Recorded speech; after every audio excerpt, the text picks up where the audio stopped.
Hello folks, welcome to my channel Review Rowdy. I am your host and दोस्त कुशल नरसरिया। दोस्तों, आज मैं review करने वाला हूँ हैना के सीज़न 2 का। और भले ही आपने इसका फर्स्ट सीज़न क्यों नहीं देख लिया हो, मैं ये एडवाइस करूँगा कि instead of jumping directly on season 2, आप फिर से एक रिवीजन ले लीजिए इसके फर्स्ट सीज़न का।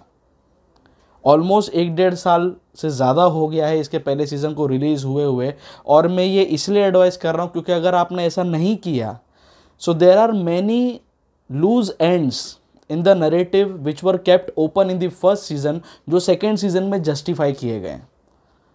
अगर आप फर्स्ट सीजन से पूरे फ्लो में नहीं आएंगे तो सेकेंड सीजन में कई जगह पर आप या तो अटक जाएंगे, कोई मेंटल ब्लॉकेज आ जाएगा और आपको प्रोसीडिंग समझने में थोड़ी दिक्कत होगी। दोनों सीजन जब आप देखेंगे हैना का, तो आपको ये समझ में आ जाएगा the entire first season was just a stage setup for the Utrax experiment. First season में जहाँ हमें दिखाया गया था कि मरीसा वीगलर एक सीक्रेट ऑपरेशन, एक कोवर्ट ऑपरेशन की हेड है, जिसके तहत वो एरिक हेलर को अपॉइंट करती है as an agent to find her babies. Eric Heller का काम ये रहता है कि जो लड़कियां, जो औरतें इलीगल एबॉर्शन कराने जा रही हैं, उन्हें एबॉर्शन से रोकना और उनका बच्चा जो वो ऑलरेडी मारने के इंटेंशन से गई थी उस सेंटर में, उनका बच्चा उनसे ले लेना और उन्हें जो भी पैसा देना है, जो भी मदद देनी है दे के वो बच्चा उनसे बस ले लेना। एरिक का ये काम था, वो बच्चा लाके मेरिसा वीगलर को दे देता था and Marisa Weigler used to use those children, those babies in her Utrax experiment. इस एक्सपेरिमेंट के तहत उन बच्चों के साथ जेनेटिक म्यूटेशन किया जाता था, जिसके तहत वो लोग कुछ सुपर ह्यूमंस क्रिएट कर रहे हैं। ऐसे लोग जो दिखने में आप और मेरे जैसे ही होंगे, लेकिन उनकी क्षमताएं हमसे कहीं ज़्यादा अधिक होंगी। उनकी सुनने की कैपेबिलिटीज़, उनकी भागने की कैपेबिलिटीज़, उनकी चीज़ों को एक झटके में ग्रास्प करने की कैपेबिलिटीज़ हमसे कहीं अधिक होंगी। ये एक्सपेरिमेंट दिखाया गया था फर्स्ट सीजन के लास्ट के 2 एपिसोड्स में। बाकी पूरे टाइम तो एरिक हेलर किस तरह से जद्दोजहद करके हैना को बचा रहा है, किस तरह उससे पालन पोषण कर रहा है, किस तरह से उसे ट्रेन कर रहा है, मेरिसा वीगलर का आखिर उसके ज़िंदगी में क्या रोल है, उसकी माँ को किसने मारा, यही सारी चीज़ों से डील करते हुए पूरा फर्स्ट सीज़न गुजरा था दोस्तों। लेकिन सेकेंड सीजन में the makers have come to the point right from the word go. इस पूरे सीज़न का मोटिव यही था कि आखिर जो जद्दोजहद एरिक ने की थी, जो हैना ने की थी फर्स्ट सीज़न में, वो यूट्रैक्स एक्सपेरिमेंट आखिर है क्या, उसे आखिर कौन चला रहा है, उसका मकसद क्या है। ये सारी बातों के आंसर्स, ये सारे बोलते ना जो जिज्ञासाएं हमें जागी थी फर्स्ट सीज़न देखने के बाद, ये सारी पूरी सेटिस्फैक्ट्री वे में हमें सेकेंड सीज़न में बता दी गई है। ऐसी बहुत सारी चीज़ें हैं जो तारीफ़ के काबिल हैं सेकेंड सीज़न में। लेकिन दोस्तों, जिस तरह से फर्स्ट सीज़न में भी नैरेटिव को थोड़ा और बोलते हैं ना कम सीरियस बनाने के लिए, या थोड़ा और बोलते हैं ना घुमावदार और थोड़े लेयर्स डालने के लिए, हैना और सोफ़ी और उसके परिवार के बीच की बॉन्डिंग दिखाने में फर्स्ट सीज़न में एक काफ़ी कंसिडरेबल टाइम वेस्ट किया गया था, उसी तरह से सेकेंड सीज़न में हैना वापस आ जाती है यूट्रैक्स प्रोग्राम के तहत, वापस वो ट्रेनी बन जाती है और उसके साथ 3 दोस्त, उसकी एक पूरी टीम बनाई जाती है 4 लोगों की, और 3 दोस्त उसके साथ और जुड़ते हैं जिनका नाम है क्लारा, जिसका बाद में नाम दिया जाता है क्लेमेंसी। सो क्लेमेंसी, जूल्स और सैंडी, ये 3 लोग उसके दोस्त बन जाते हैं, चारों की अपनी एक टीम बनती है। लेकिन जिस तरह से सोफ़ी और उसके परिवार के साथ बॉन्डिंग दिखाने में, हैना की बॉन्डिंग दिखाने में बहुत ज़्यादा टाइम वेस्ट किया गया था फर्स्ट सीज़न में, वही गलती मेकर्स ने सेकेंड सीज़न में इन चारों के बीच की बॉन्डिंग दिखाने में किया। पूरा 3 एपिसोड दोस्तों सेकेंड सीज़न का इनकी बॉन्डिंग दिखाने में ही वेस्ट किया गया, जो कुछ हद तक एक इनिशियल लेवल तक, सरफेस तक दिखाते तो शायद चल जाता। ज़रूरत से ज़्यादा इसमें टाइम वेस्ट किया गया, ऐसा मुझे लगा। मुझे इंटरेस्ट था यूट्रैक्स का आउटकम देखने में, कि आखिर जो इतने साल से ये लोग एफर्ट्स ले रहे हैं, एरिक हेलर की पूरी ज़िंदगी उसमें बर्बाद हो गई, जोआना पेट्रिस्क्यू मर गई उसके चक्कर में, हैना अपने परिवार से दूर रही, सारा दिन जंगलों में भाग के, इतना सारा उसने स्ट्रगल दिखाया। यूट्रैक्स प्रोग्राम के तहत मेरिसा वीगलर का भी बहुत पर्सनल लॉस हुआ। So was all this pain of so many years all this loss for so many years was worth it? ये जानना मेरे लिए बहुत ज़्यादा ज़रूरी था। सेकेंड सीजन से मुझे ये एक्सपेक्टेशन थी, और ये एक्सपेक्टेशन मेरी सेटिस्फाई होनी शुरू हुई 6th एपिसोड से।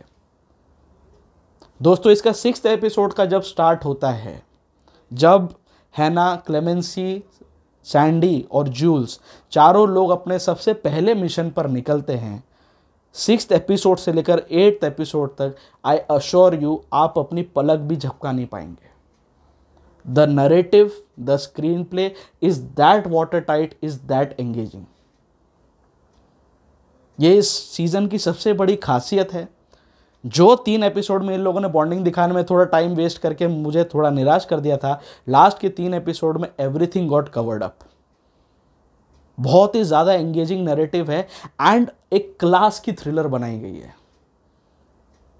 मैं ये नहीं कह सकता, मैंने यूट्यूब पे और दूसरी जगह पे, ट्विटर पे और सोशल मीडिया पे बहुत सारे लोगों ने इसको रिव्यू कर दिया है अभी तक, और मेजॉरिटी व्यूअर्स, मेजॉरिटी क्रिटिक्स ये कह रहे हैं कि ये फर्स्ट सीजन से बेटर है, फर्स्ट सीजन से मैच्योर्ड है इसका नैरेटिव।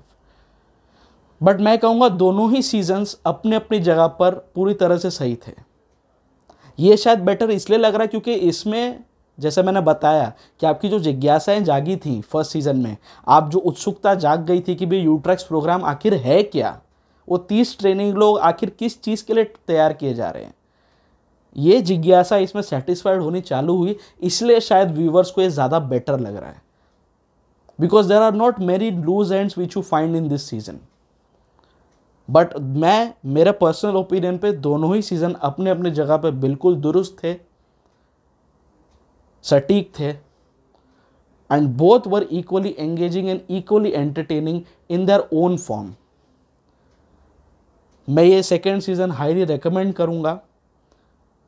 स्पेशली हैना की परफॉर्मेंस, एस्मे क्रीड माइल्स ने हैना का रोल किया है, उनकी परफॉर्मेंस तो अच्छी है ही, साथ ही साथ क्लारा की, जूल्स की, अपने अपने जगह पे सभी ने अच्छा काम किया। लेकिन दोस्तों, सीजन की हीरो निकली Marisa Weigler. What a performance! First season में जहाँ पर मेरिसा को सिर्फ नेगेटिव लाइट में दिखाया गया, हमने उसे विलन समझा और बहुत सारी चीज़ें उसके अगेंस्ट थी, बहुत सारी गलतियां उसने की। सेकेंड सीजन में you start to feel empathy for her, you empathize with her character, जो मेरिसा के कैरेक्टर के लिए बिल्कुल ज़्यादा बोलते ना सटीक बात थी। Majority of the time frame has been utilized by Marisa Wigler's character and she has done a great job, a fantabulous performance I would say. Technically हैना सीजन 2 की हीरो मेरिसा विगलर ही है, क्योंकि उनके किरदार के थ्रू ही हैना क्या क्या मूवमेंट्स करती है। शी इज़ दी, बोलते हैं ना, शी इज़ द सूत्रधार ऑफ द एंटायर सीजन 2। जो भी कुछ सीजन 2 में आप देख रहे हैं, कहीं ना कहीं उसकी प्लानिंग, प्लॉटिंग मेरिसा विगलर ने ही की होती है। सो बहुत कनिंग औरत बताया उसे, और बहुत अच्छा किया वो एक्ट्रेस ने भी काम।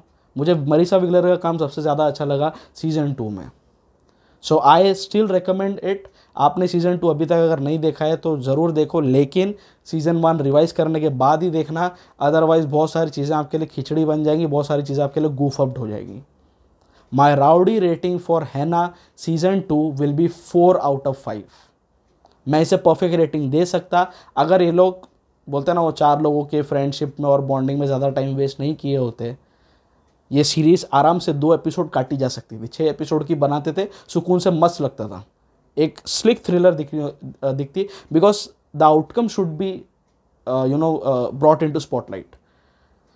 जो 6th एपिसोड से शुरू होता है वो पहले हो जाना चाहिए था। यूट्रैक्स प्रोग्राम आखिर है क्या, कौन इसे चला रहा है, उसके बिहाइंड, उसके चलाने के पीछे का इंटेंशन क्या है, मोटिव क्या है, ये पहले से ही क्लियर होना चाहिए था, जिसमें बहुत लेट कर दिया ये लोग ने दिखाने में। वो बॉन्डिंग और उसमें ही लगे रहे ये लोग। सो वो अगर वहाँ पे काट देते, 2 एपिसोड आराम से इसके काटे जा सकते थे, 6 एपिसोड की सीरीज़ बनती, मस्त लगता था। I would have given it a perfect rating, but now my rowdy rating will be 4 out of 5। 1 star में काटना चाहूँगा, but it's very much watchable. आपने नहीं देखी है तो आप इसे ज़रूर देखिए। एंड आपको हैना कैसे लगी सीजन 1, सीजन 2, आपका व्यू कैसा है इस ओवरऑल, इसके स्क्रीन प्ले पे, इसके नैरेटिव पे, इसकी कहानी आपको कैसी लगी? हो सकता है वाकई में ऐसा कोई CIA का प्रोग्राम हो जो हमें नहीं पता हो। क्या वाकई ऐसे कोई ट्रेनीज तैयार किए जा रहे हैं जेनेटिक म्यूटेशन के थ्रू? अगर ये सच है तो इट्स एन अलार्मिंग सिग्नल। मुझे बहुत पसंद आया इसका concept and I would highly recommend both the seasons to you. So आपको है ना कैसी लगी सीज़न 2 स्पेसिफिकली, प्लीज़ नीचे कमेंट बॉक्स में ज़रूर मेंशन करना। अगर आपको मेरा रिव्यू है ना सीज़न 2 पर अच्छा लगा तो प्लीज़ उसे लाइक कर लीजिए, मेरे चैनल को सब्सक्राइब भी कर लीजिए। सब्सक्राइब करने के साथ साथ उसके बाजू में जो बेल आइकन है उसे भी दबा दीजिए, ताकि जब भी मैं अपना कोई नया रिव्यू अपलोड करूँ आपको तुरंत उसका नोटिफिकेशन मिल जाए। आप लोग मुझे फेसबुक, ट्विटर और इंस्टाग्राम सभी जगह पर फॉलो कर सकते हैं। सब जगह पर मेरा प्रोफाइल रिव्यू राउडी के नाम से ही है। The digital partner of this channel is Phi Havoc digital. Go digital with Phi Havoc digital. The co branding partner of the channel is Chai Pakoda productions. Do subscribe to the channel for watching original and engaging web series and short films. आप मेरे reviews चाय पकौड़ा के channel पर भी देख सकते हैं। बहुत जल्दी, इनफैक्ट सैटरडे को ही मैं आपसे फिर से रूबरू होऊंगा at the same place on the same channel Breathe के सीजन 2 के रिव्यू के साथ। सो मेरे साथ जुड़े रहिए। स्टे ट्यून्ड, स्टे फिल्मी एंड स्टे राउडी।